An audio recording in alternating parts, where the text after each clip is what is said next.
Bradford, I didn't hear you. Well, you were whipping away at that letter as if your life depended on it. Well, it does. My boss wants it finished by 5 o'clock, or else. Your boss? Well, I have a hunch I won't be able to boss you around much longer. Incidentally, did you hear from that son of mine today? Just a few lines. He's cramming for his finals. Oh, don't worry, he'll make it with flying colors. As if you didn't know. Well, I like to hear it just the same.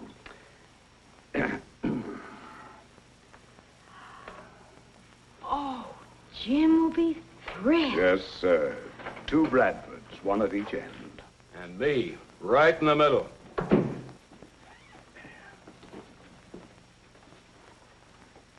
Just a rose between 2 thorns. Well, you agreed we need new blood in the organization. Yes, but it's a pretty steep price to pay. Steep price? Oh, we're gaining a partner. But we'll lose the best secretary we ever had. Oh, no, we're not losing her, Rex. We're just tying her up to a lifetime contract. How about that? Has he popped a question? Not yet. To use one of your own expressions, Mr. Barton, I'm waiting for a sealed bid and a firm commitment. I wouldn't be surprised if things were finalized right after graduation. Have you told him about this? No, I'm saving that as a surprise for his graduation party next week. I'd like for you to look over these plans, John. Yeah, sure.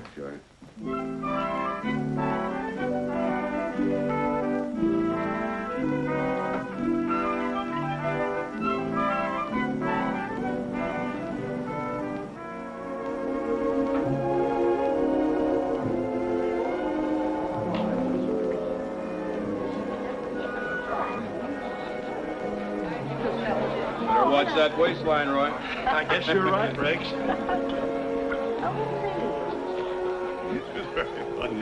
Well, excuse me. I'll see you later. That's quite all right. Having a good time, Rex?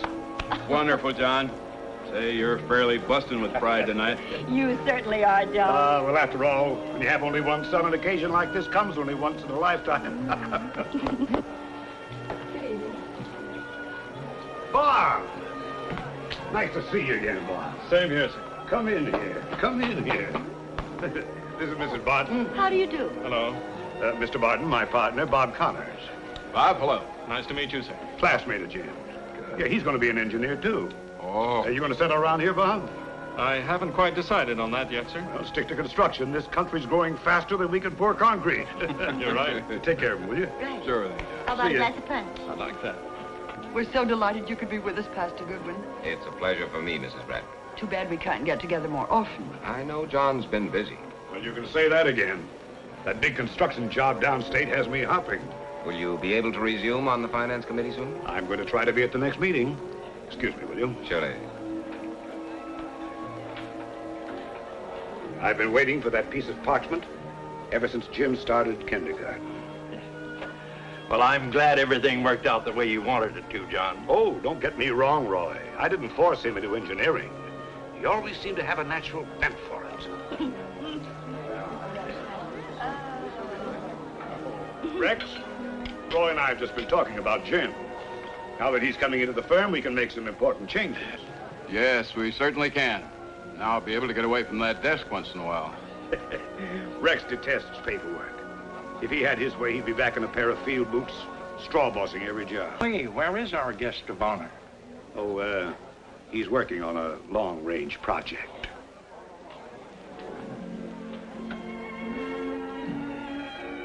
Looks more like close range to me. We really should go in. Your father will be wondering what happened to his new junior partner. What is it, Jim? Alice, I'm not going into the firm with Dad. I'm going to study for the ministry. I've been wanting to tell Dad that for a long time, but I guess I was afraid of what it might do to him. I know he's had this dream ever since I was a kid. He used to spend hours teaching me to build things. He's gone through life convinced that I'd follow in his footsteps. I should never have let things go this far. Alice, can you understand that sometimes a man must put aside everything and dedicate himself to a new life? A life to which God has called him. Well, I think I understand, but will your father? He's got to. He's got to realize that it wouldn't be fair to him or to me if I felt my place was in the ministry and I went into the firm just to keep peace in the family. When did you know, Jim? Well, I'm not sure. It must have started while I was in the Pacific.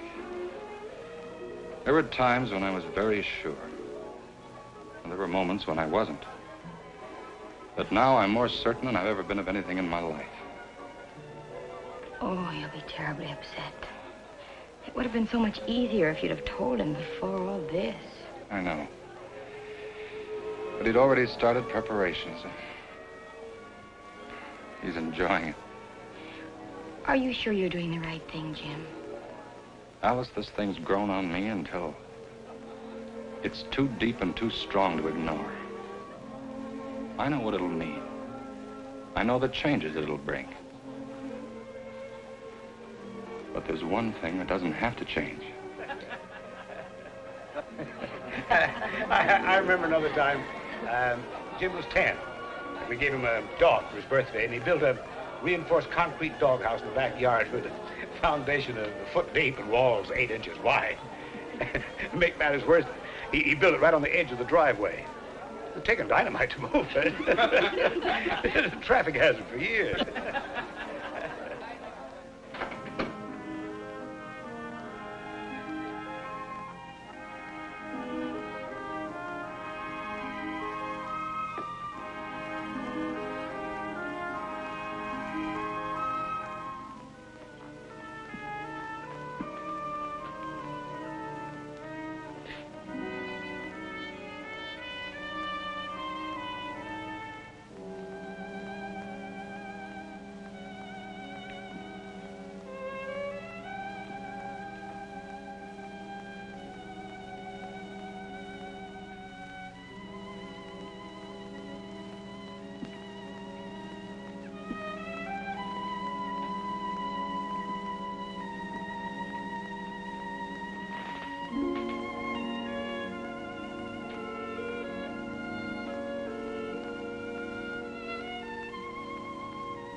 Inspiring, isn't it?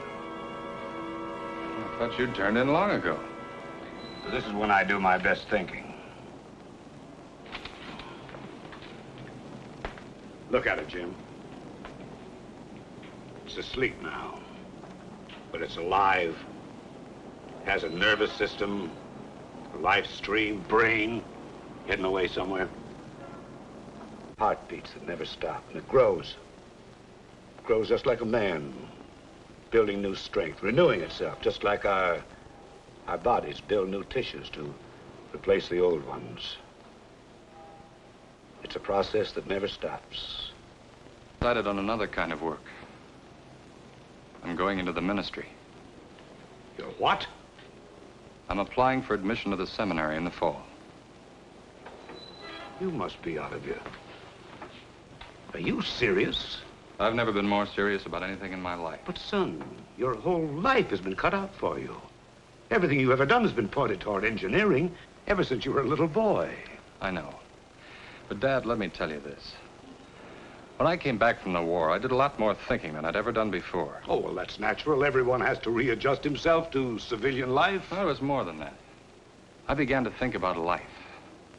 What it's all about. What am I here for? How can I make the best possible use of my life?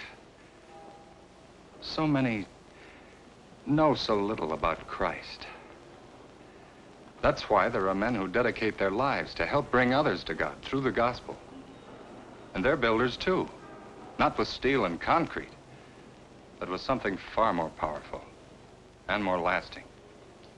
There's nothing wrong with steel and concrete, Jim. We can hold up our heads to any man. The Lord expects us to do the work we're best suited for. Did you ever stop to think that for every man like you with an engineering degree, there are thousands who don't know a slide rule from a T-square? Our modern complex civilization needs the slide rule men. It won't get very far without them. Without the others, it won't get any place.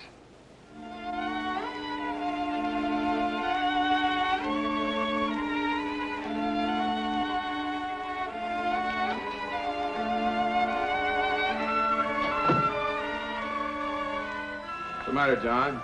Still worrying about Jim? Well, not as much as I was last week. You know, the way I've got it figured, Rex, if he hangs around here for a couple of months, he'll be forgetting all about the seminary. Jim, will you come in here, please?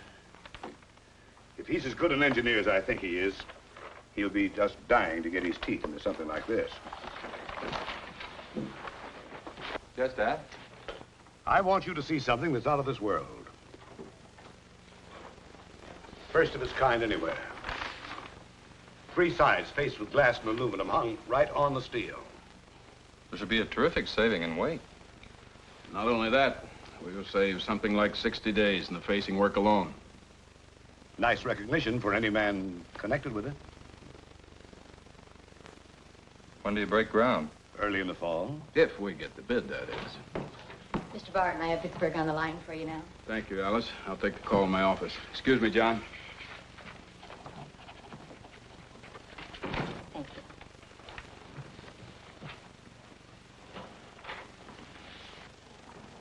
There's another reason why you should stick to engineering. Do you think Alice is cut out to be a minister's wife? Remember, she's one girl in a million. Do you think you're being quite fair to her? Dad, I'd rather not discuss this any further.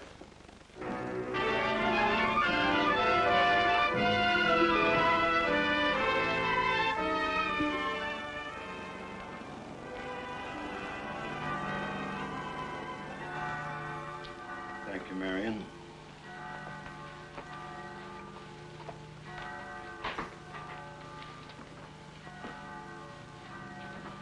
Oh, dear, aren't you ready for church? No, I can't go today. These specifications have to be in the first thing in the morning. With Rex out of town, the whole load is on me. But, John, surely... I know, Dora, but I'll be tied up with this all day, maybe half the night, and it's have to go on this way for a long time. Will we get more competent help in the office? I'll get the car and meet you downstairs, Mom.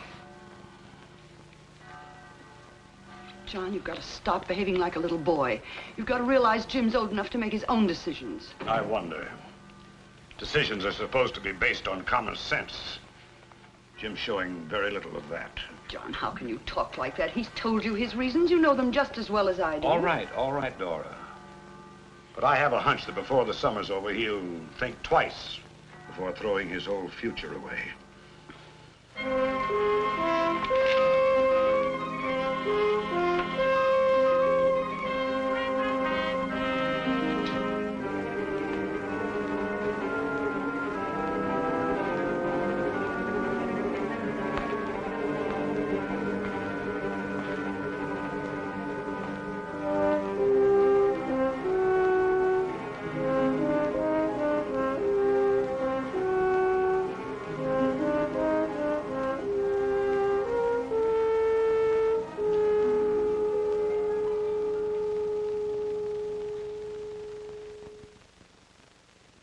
I tell you, it's absolutely ridiculous.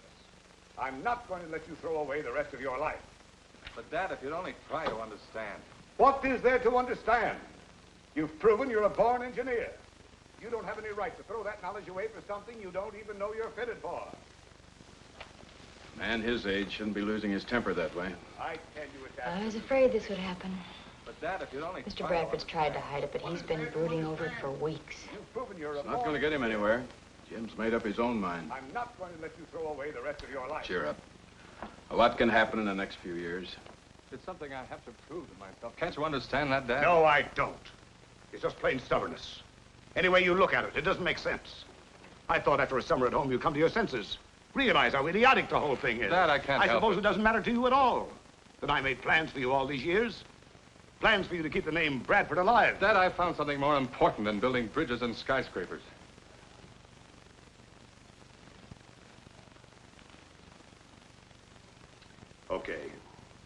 Okay, Jim, let's not argue anymore. I'm sorry. I lost my temper. If you're set on becoming the Reverend Bradford, give it a trial. Get it out of your system, and you'll find a place here waiting for you. Thanks. I'll remember.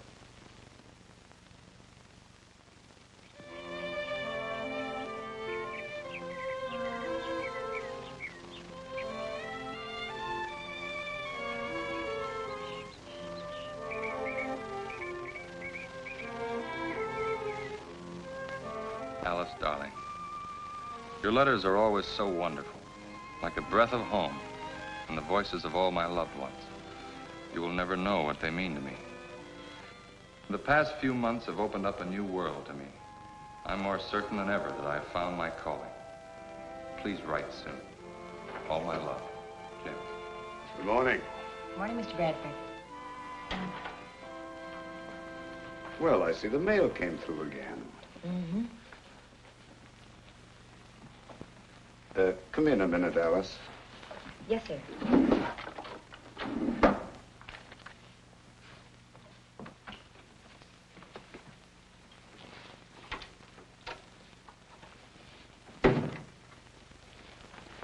What'd Jim have to say?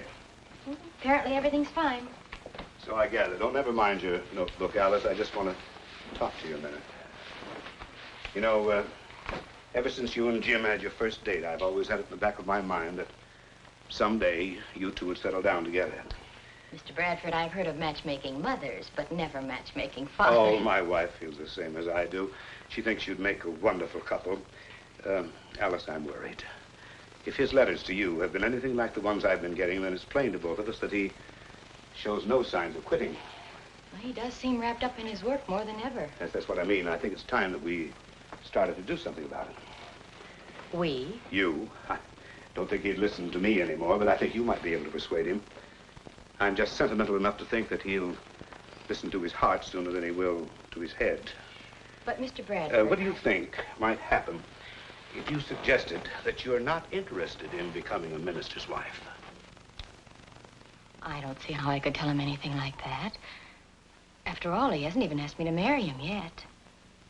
But I thought you always had an understanding.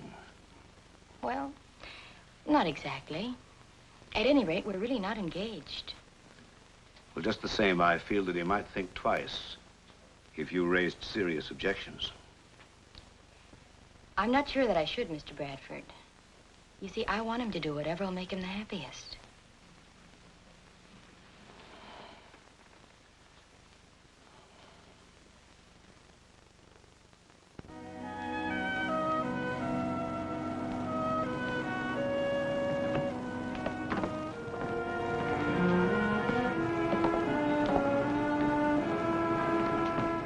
Nice sermon, Pastor. Thank you, John. Good morning, Dora. Good morning, Pastor. What do you hear from Jim?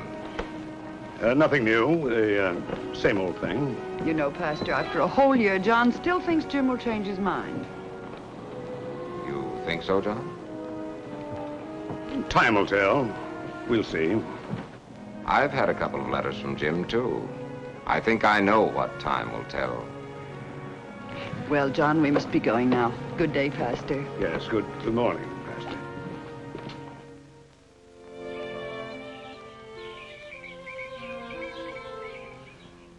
Seems I've been busier this semester than during my first 2 years, but darling, I'm really enjoying it. Naturally, one of my favorite subjects has been our correspondence course. I watch for the mail delivery every day. You'll never know what your letters have meant to me. It wasn't a bad job, Mr. Bradford, but I am looking for a new connection. Something more permanent. Something I can grow with, sir. I see. You may remember that Jim and I were in the top 10 in our class when we graduated. Yes, it looked like both of you were going places. Bob, I'd like to have you with us, but I'm going to be frank with you. You know that Jim was supposed to come into the firm. Yes, he mentioned it quite often. And in spite of what's happened, I still have hopes that he'll be with us. He has another year before he graduates from seminary, and by that time we should know definitely. Meantime, you understand my position. Well, of course, sir. And you keep in touch with us, Bob. I'll do that, sir. Good luck. Thank you very much.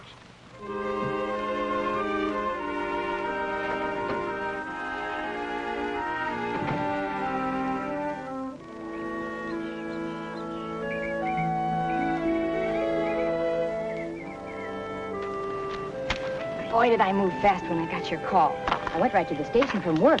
Of course, your dad let me off early. For all the good it did, I had to wait a whole hour for the next train. But that doesn't matter. I'm here now and we can talk.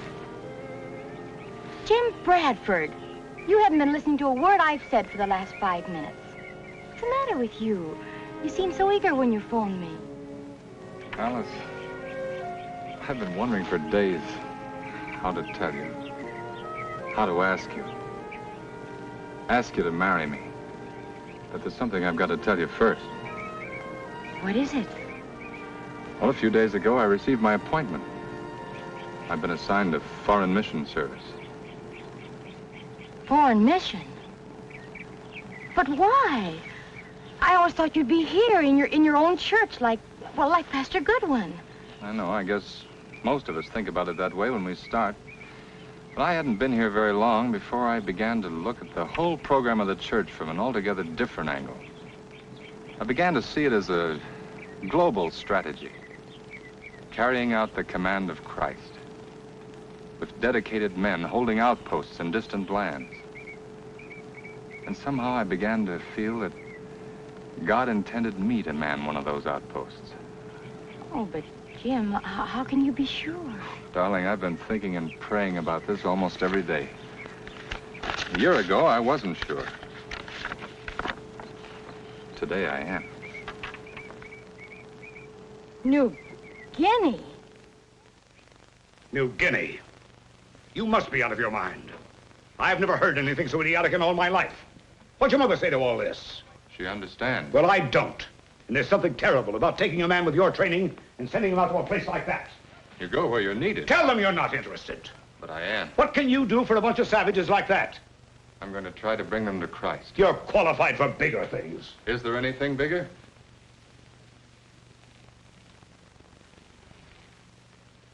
Well, what about Alice? What does she say to all this?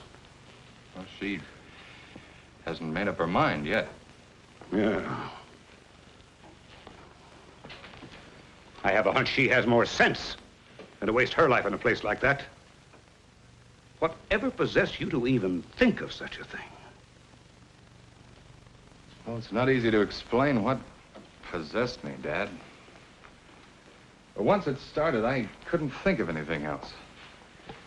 I mentioned the war before. That's when it began. That's when I began to see that the war we were in would never be won with bullets and bombs. As we pushed through island jungles, we came face to face with people who couldn't understand the bullets that killed and maimed, nor the bombs that ripped their homes apart. We told them we were fighting for their freedom, and we were.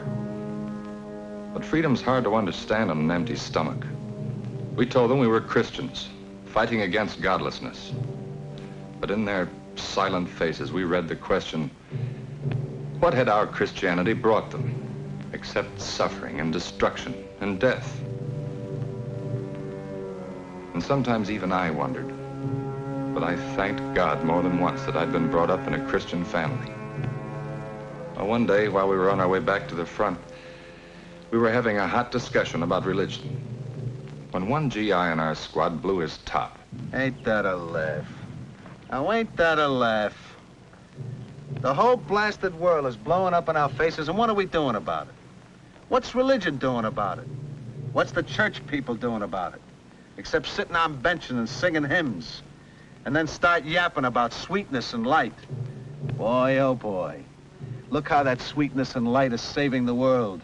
Why, if they had half the guts of half of the guys in this outfit, they'd shut their big fat mouths and start doing something about it, and quit their lousy psalm singing. No. They put a couple of bucks in the collection plates and start singing hallelujah. They're doing a lot more than you think. The trouble with you, Burr, is you're too busy shooting off your mouth to find out. Yeah? Well, what about that brotherly love they're always spouting? Maybe we could use some of that brotherly love around here. Like those kids we saw in the village living in those stinking, rotten houses. Maybe they could use some of it. And those mothers crying their eyes out. And those scabby old guys dying in the streets. Maybe they ain't neighbors, is that it? Well, sure they are, but you can't expect the people in the churches to change the whole world overnight. Baloney. They've had 2,000 years to do it in. What do they got to show for it? And if those starched shirts who sit with their hands folded over their big fat bellies every Sunday really mean what they say about religion helping people, why don't they do something about it? Why don't they quit shining pews with the seat of their pants and get over here and get to work? Or they're afraid they'll get their pretty manicures all mussed up. If you ask me, they're all a bunch of lousy, stinking hypocrites. They're gold brickers, all of them. They ought to put up or shut up.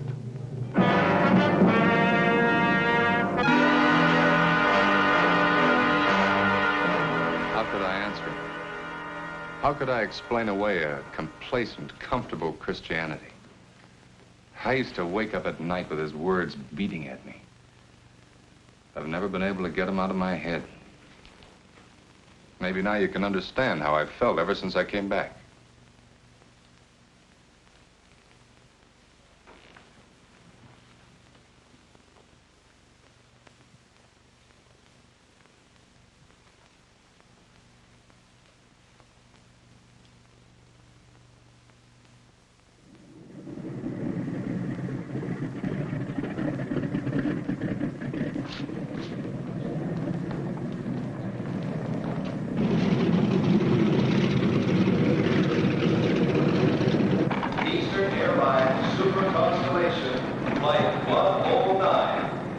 John, even if you do think he's stubborn and maybe foolish, deep down in your heart, aren't you proud of him?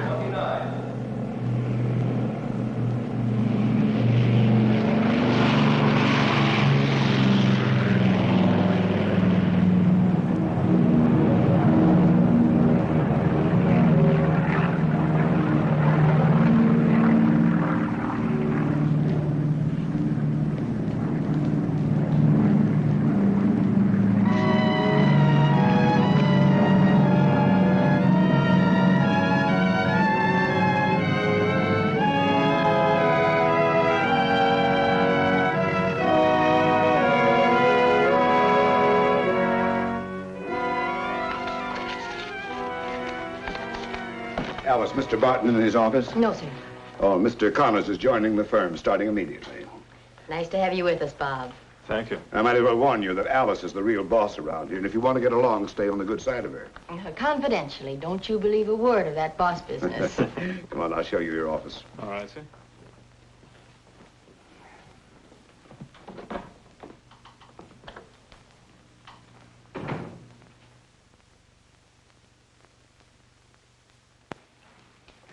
Thank you, Marion.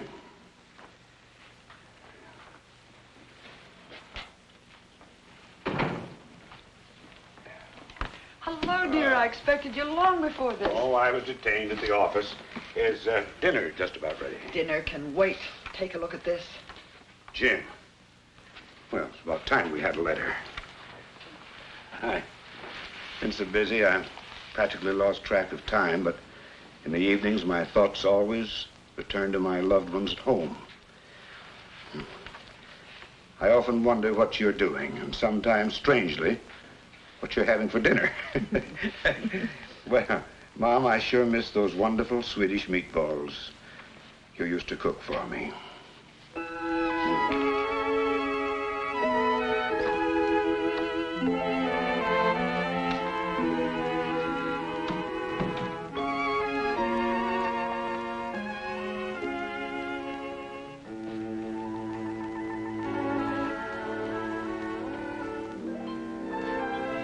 Hey.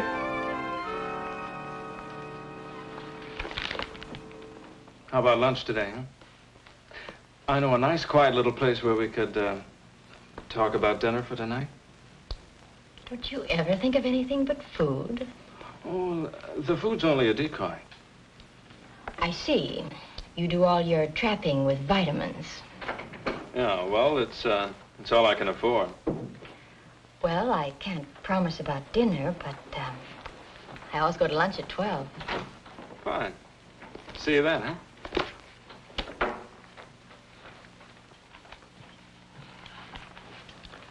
If the weather holds a few more weeks, we're going to be in good shape on that Lennox job. Yes, looks like that double shift idea of Bob's is paying off. Saved a lot of headaches. You know, I think he deserves some kind of bonus.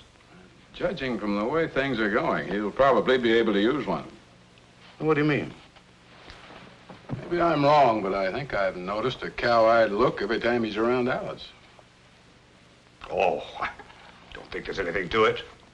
Jim's been very faithful with his letters. Yes, but Jim's 10,000 miles away.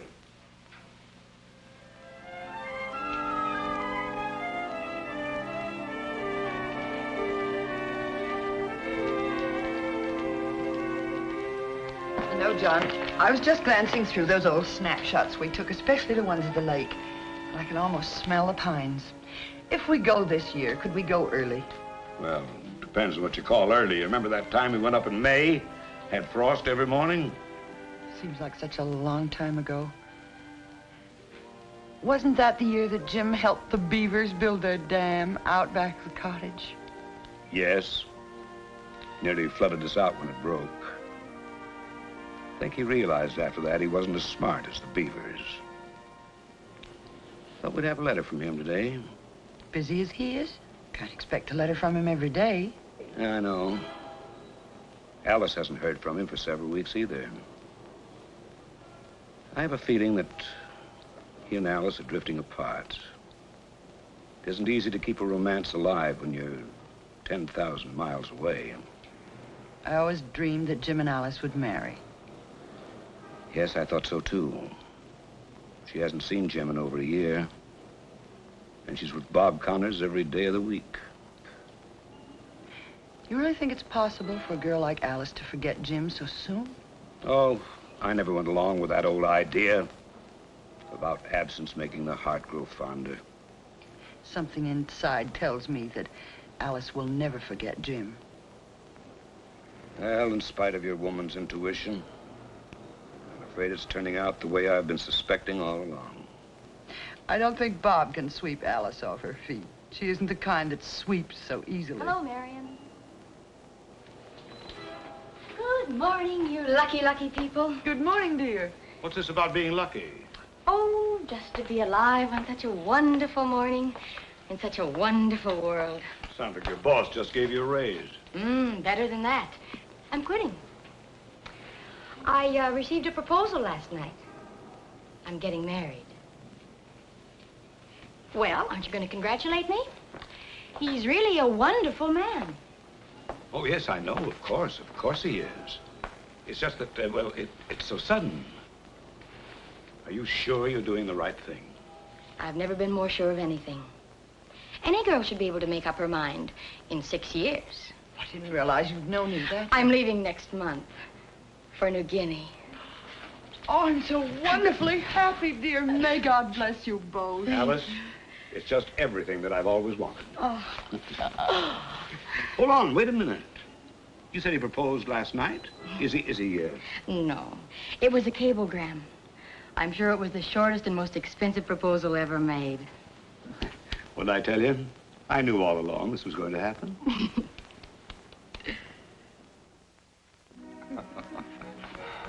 And this is the first picture we got from him a couple of months after he landed at his mission in New Guinea. And this is Jim and Alice on their wedding day. They said it was quite a celebration for the natives. Uh-huh. And this is a picture of their first baby when he was 3 months old. They named him Jim Jr. And this is a picture of little Jimmy on his 2nd birthday. We got it in our last letter. I haven't pasted it in yet. Fine-looking boy, isn't he? I'll say he is. James W. Bradford, Jr. Every inch of Bradford if I ever saw one. He has Alice's eyes, though. Oh, but look at those shoulders. He's going to be big like his father. His grandfather.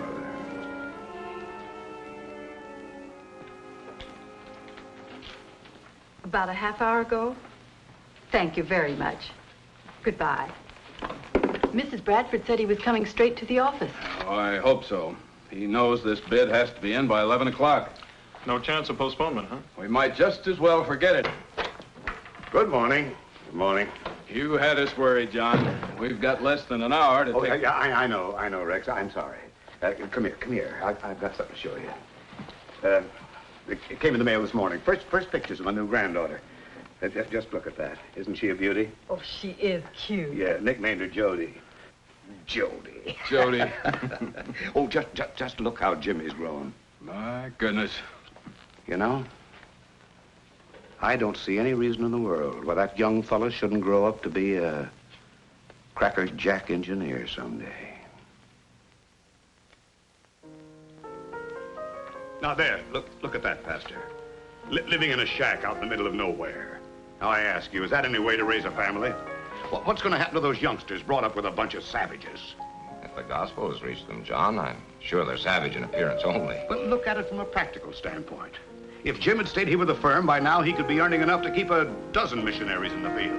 I dare say he could. Well, then wouldn't it be just plain common sense for him to stay home and contribute his money? John, there are millions of us here at home with the means to support our missions, but only a chosen few have the qualifications and the consecration to do what Jim's doing. Nah, I still say he could do more for his church right here than he ever could in that God-forsaken place. God never forsakes. That's why he called Jim to carry on his work in a distant field. Well, what is it, dear?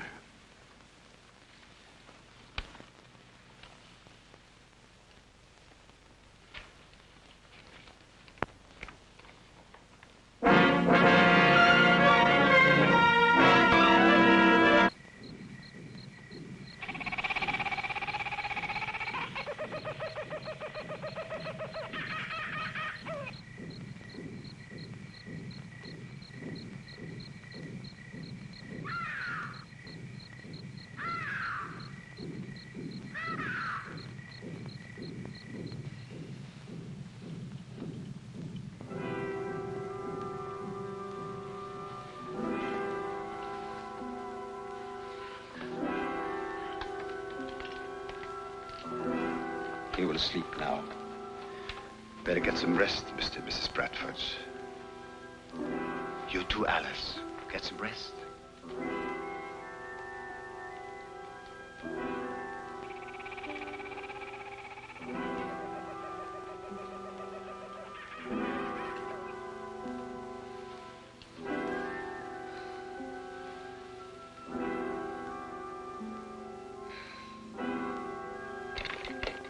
Is there no chance of moving him from this place? Not until the fever is down. Then we'll fly him out to Madang. How soon do you think that would be? Can't say yet. Each case is different. Depends on the individual. Has to run his course.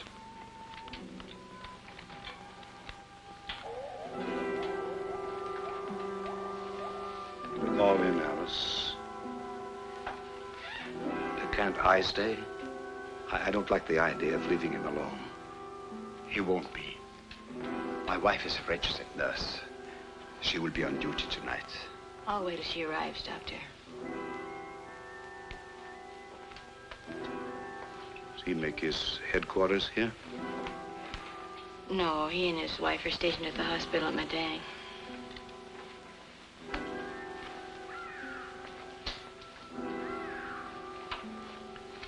Is this where Jim works? It's his main base, but he spends a lot of time out in the native settlements. That's where he picked up the fever.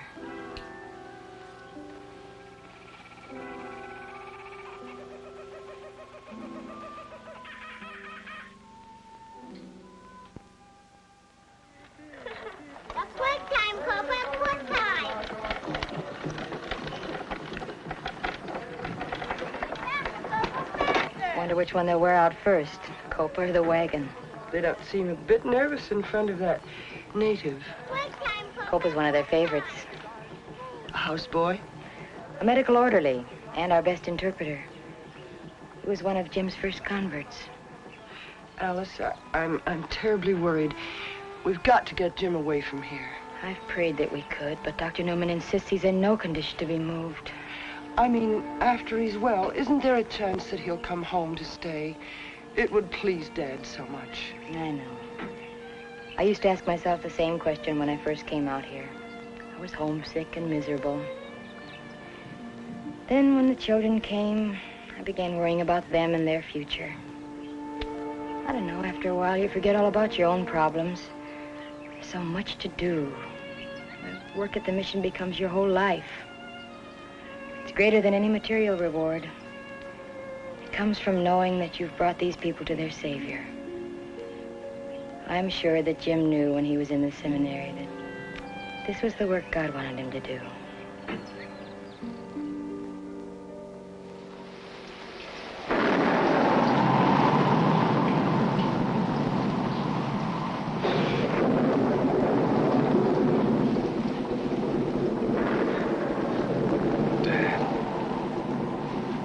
Yes, son. You look fine, Dad. sorry you had to find me this way. My fault, Jim. Should have put my foot down. Could have saved you from all this. No, Dad. I was saved a long time ago. That's why I'm here. But you've done your share. It's time you came home now. Not yet, Dad. You wouldn't walk off the job when the building was half finished. We're not even that far along. Barely laying the foundation.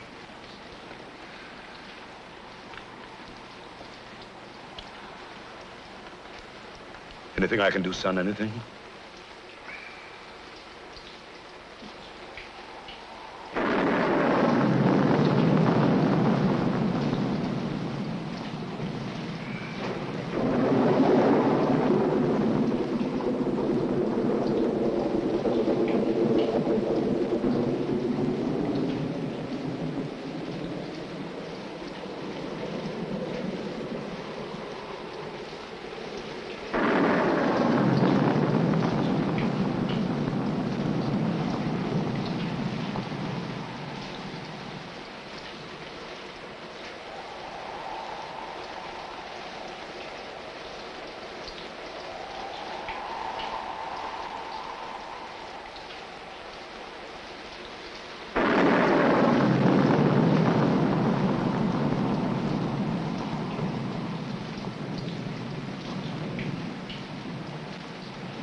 Alice, quickly.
I wasn't sure where you wanted those packed. He always kept them together. I think he felt they represented what he was trying to do. Building a house of God and bringing souls out of the darkness to worship in it.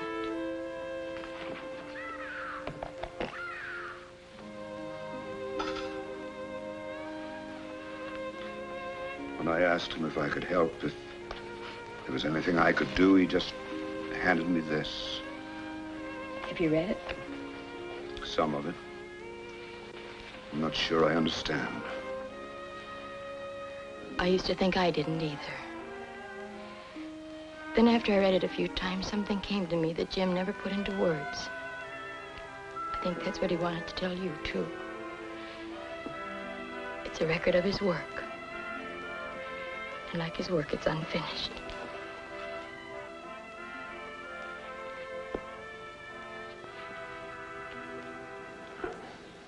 I got it all this good for you, Amu. If it starts squeaking, put some grease on the wheels. Go up and show him take away cry blong wheel. Come now, it's bedtime. Wyden's bedtime, too. No, Jody. You and Jimmy gave it to Amu, remember? Good night now. Say good night. Night. Night, Amu. Sit down, wheel.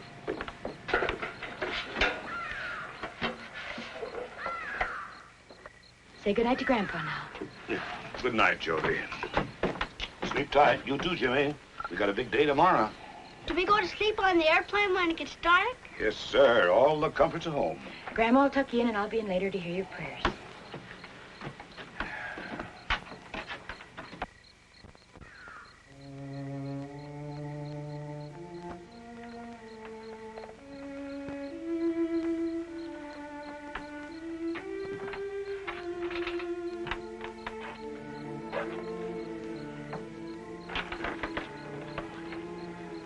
Anything I can do, Alice? No, thanks. Packing's just about finished. I didn't have any idea of all the things you did out here. Jim's letters never told half the story. Tell me frankly, Alice, wouldn't you say it's a losing game? It isn't a game. Jim always used to call it a fight. In spite of all the setbacks, he had a taste of victory. That's what kept him going. Have you noticed the record of baptisms? Yes, I saw he baptized a big class in April. Jim must have been very gratified. Sometimes I wonder. Dad, you wouldn't wonder if you knew what the gospel really means to these people. They've always lived in a life of misery and cruelty. Their language doesn't even have a word in it that expresses hope. And then when they learn that there's a God of mercy instead of vengeance, that in his world there's love instead of hate, and that through Christ he offers salvation and eternal happiness. To them, it's just like stepping into a brand new world. If you could see them then, you'd understand.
John, it's late. You should get some sleep.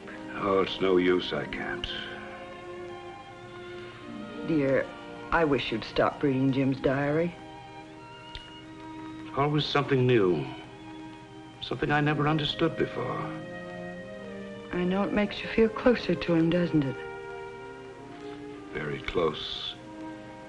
Here, just read this page.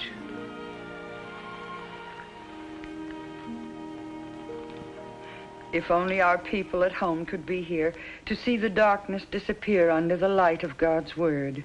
Those were his last words. Never had a chance to finish his work. Jim understood that God's work is never finished and that others would go on with it.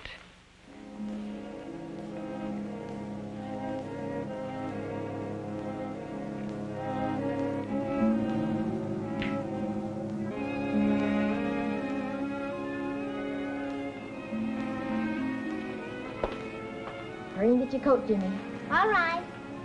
I've already got mine. Here, I'll help you put it on. It's so wonderful to hear children's voices in the house. Oh, it's going to be so much fun. John, it isn't good for you to brood like this. Well, it's no use. I can't forget. But you must forget. What's it like, Mommy? Oh, And don't let the children see you in this mood. I'll try. I think they're just about ready. Well, come along, dear. I'm so happy, Mommy. Oh, I'll bet you are. I've never seen anything like it, the way you're growing out of this coat. Yes, You haven't had it a month.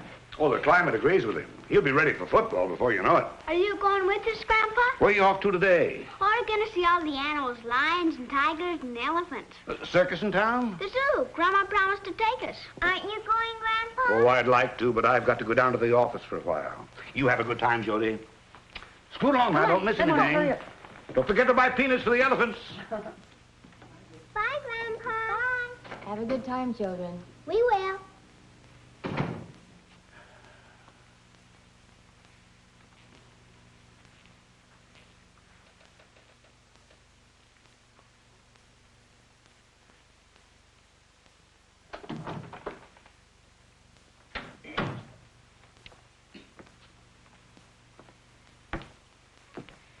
Maybe you should have gone, Dad.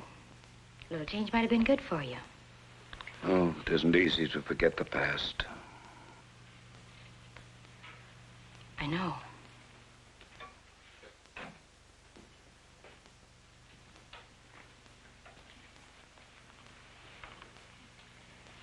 I made myself miserable, too, trying to forget. But now, Dad, now I find something very wonderful in looking back.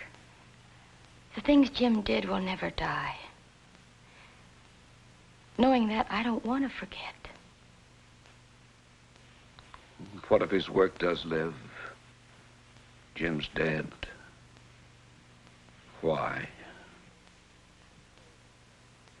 Why was he taken away if he was doing so much good? Doesn't make sense.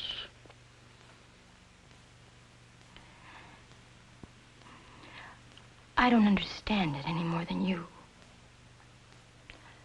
But I know that Jim died doing the work that God gave him. God must have had his reasons.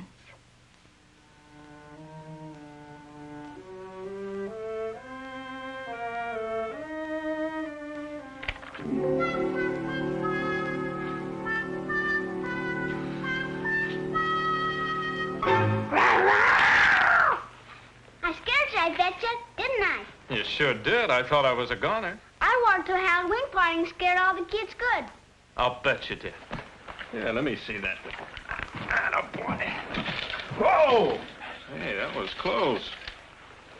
What you need, young man, is some diagonal bracing here. What's that mean? Yeah, I'll show you. Every building needs bracing, Jim. Why? Otherwise, it's like trying to stand on one foot. Another engineer in the family? Bob can fix anything. You better get ready for bed, Jimmy, if you want Grandpa to read your story. Okay. Tell Mommy how I scared you. All right, Jim, we'll do that. Good night, huh? Night. Well, he's quite a boy, Alice. How are they taking to city life, huh? Oh, it's amazing how they adapt themselves. You'd think they were born here. Sure.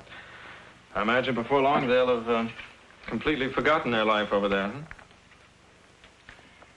Yes, I suppose they will. Alice, do you think... I'm sorry I kept you waiting, Bob. It was a pleasure, sir. Well, you'd better set up a meeting with Rex for the first thing in the morning. I want to discuss these with both of you. All right. Well, I'm ready, Grandpa. Well, I'll be right with you.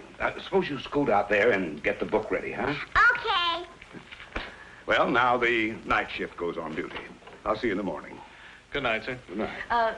Not a long story, Dad. It's past their bedtime. If he ever gets over his great disappointment, it'll be because of them. And as Jesus was walking by the Sea of Galilee, some fishermen were washing their nets from the sides of their boats. Two of them were brothers. Their names were Simon and Andrew. And Jesus came to them at the side of their boat, and he said to them, "Follow me, and I will make you fishers of men." What's that mean, Grandpa? Were they going fishing for men in the water? What? Oh, yes. Well, you see, what Jesus meant was that the fishermen should follow him as he went from city to city, helping to bring other men to him, so they could learn more about Jesus. Like my daddy did? Yes, like your daddy did.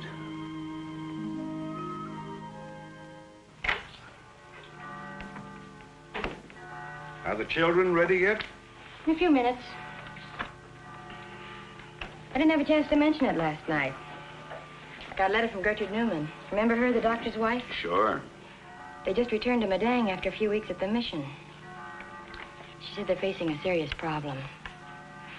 You see, Dad, they haven't yet sent anyone to replace Jim. They haven't? Why not? Well, there just aren't enough workers to go around. Alice, could you help me a moment? I'll be right there. Oh, Gertrude said Cope has been running the mission practically single-handed. I better go help Mother.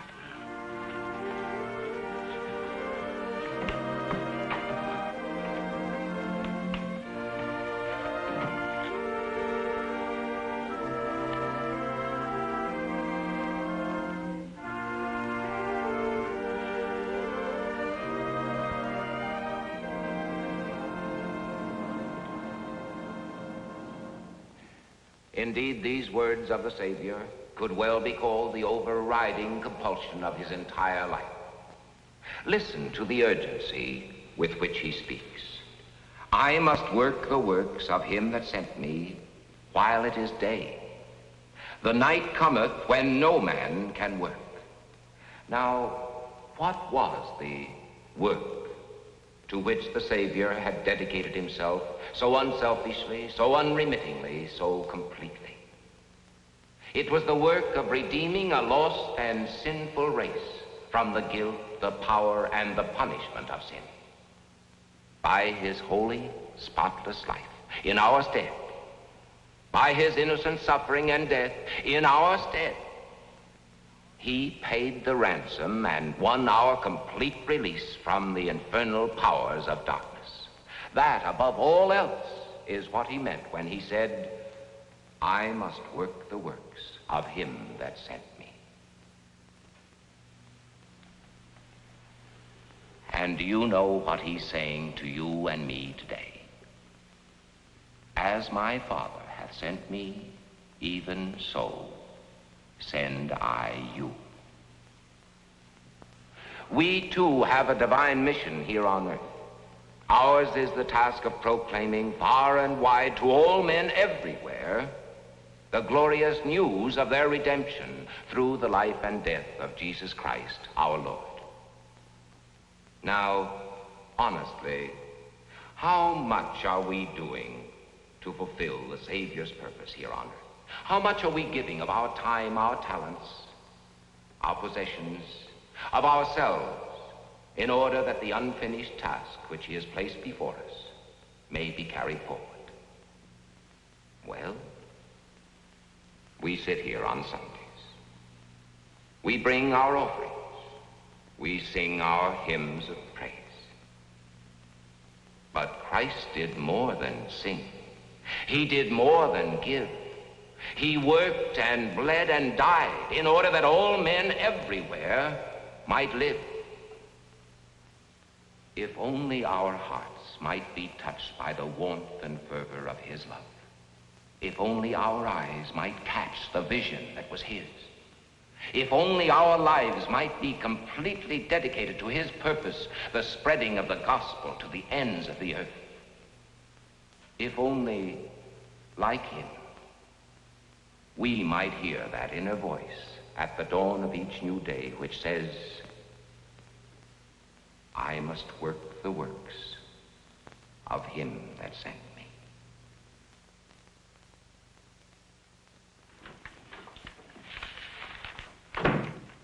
Has Mr. Bradford come in yet, Miss Lane? No, he hasn't. Call me when he does.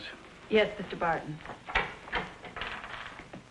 Good morning, Miss Lane. Good morning. John?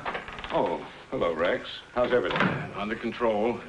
I'd like to go over these Bardwell papers with you. Of course. Come in. Come in.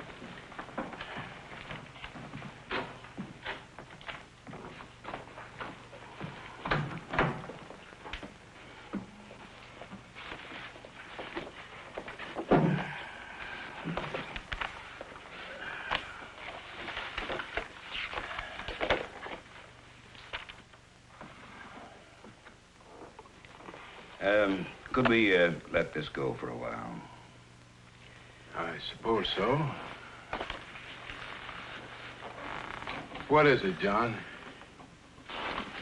I gotta get away for a while. Maybe for a long time, but I'm sure that since Bob's taken hold, the two of you can get along without me. You've earned a good rest. Oh, no, nothing like that. But I'm going to try and pick up where Jim left off. You doing missionary work? In a sense, yes. I don't get it, John. Ever since I came back, an idea has been growing in my mind like I did with my son a long time ago. Of course, we can't all be foreign missionaries like Jim. But we can do something that the church has been stressing for years.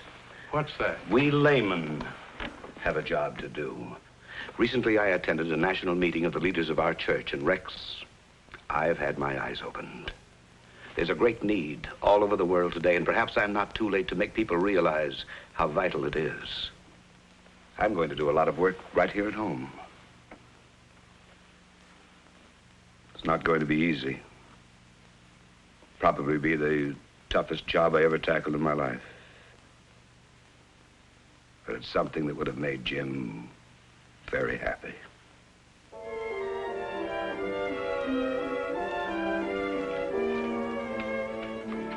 Do wish he'd hurry.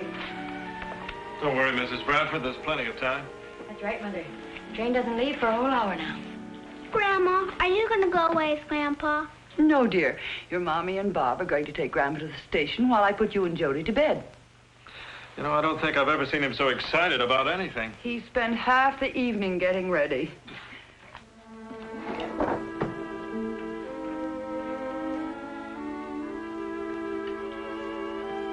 You really going fishing, Grandpa? Fishing?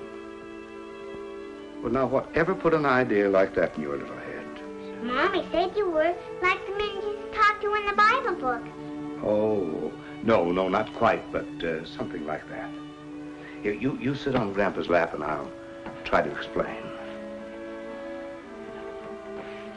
You remember Amu, the little boy in New Guinea, the one you gave your wagon to? Well, there are lots of little boys like Amu all over the world. who don't know anything about Jesus. Somebody's got to go and tell them, like your daddy did. My daddy told everybody about Jesus. Well, Jolie, I can't do what your daddy did. But I'm going out and tell a lot of people that the world needs the very thing your daddy did. And maybe when they know, they'll send more and more people all over the world to do what he wanted to.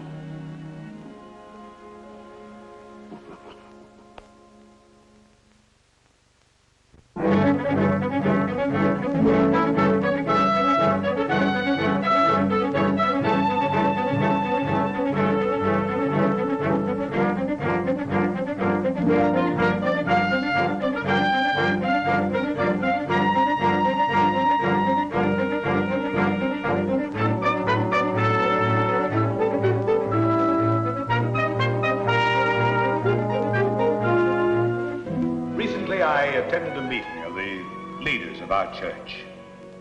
Day after day, they discuss the tremendous opportunities which God has placed before our church and the problems which have come to us along with those opportunities. There was one thing on which all of these men were agreed. The financial patterns which our church has followed up to now will never do. The financial patterns of the past will never do in the face of the present challenge. When I came back to my own congregation, I presented this problem to our church council, and I said, brethren, what this meeting needs right here is not another resolution, but a revolution.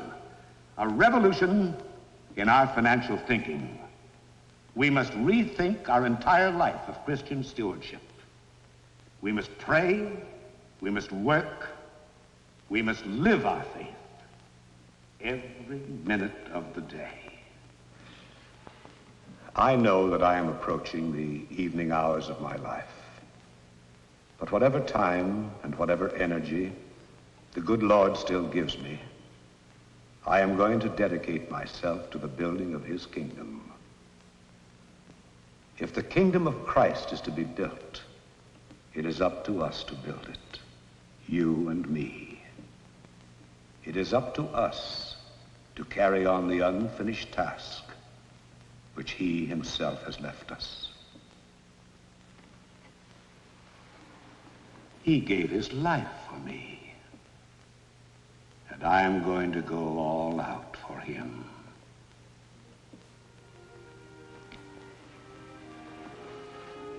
Some time ago, I read a passage of the Bible written on the flyleaf of a missionary's diary. A passage I shall never be able to forget. I should like to leave it with you tonight. They are the words of Jesus. I must work the works of him that sent me while it is day. The night cometh when no man can